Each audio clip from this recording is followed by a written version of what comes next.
if you're sleeping on Tojima Wants to be a Kamen Rider, you better wake up, because I just got done watching episode 3, and this show continues to slap harder than it has any right slapping.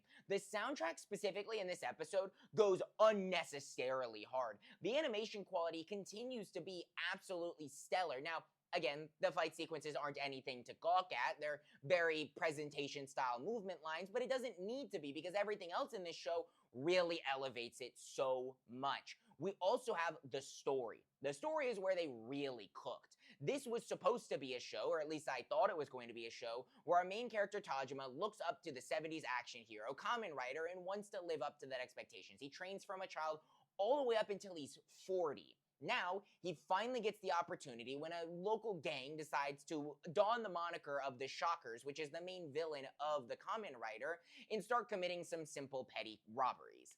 Now, episode 2 ends off with the reality that maybe the Shockers are actually real. Now, this episode, episode 3, kicks that up to 1,000 and not only confirms that, but gives us a little bit of backstory. We don't exactly know how they're real or why they're real, but we also know that the monsters are real and terrifying. There's a manager who, as a kid, witnessed one of the Shockers, presumably this same Shocker, beating people up many, many years ago.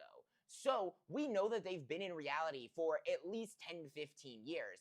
Not only that, this same manager's girlfriend also happens to be one of the Shockers, also happens to go to the same school that our other main character, Tak, or Yukari, teaches at, which that causes some problems for one of the other characters that I really don't want to talk about because it's the only really negative.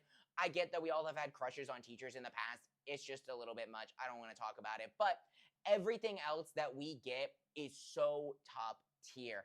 I think that this show is a must watch. If you love comedy, action, just well animated, I want to know the mystery of the Shockers. This is a big mystery show as well. Why are the Shockers here? What are they? Will Tojima get powers? Is he just going to... I mean, he's already ridiculously strong.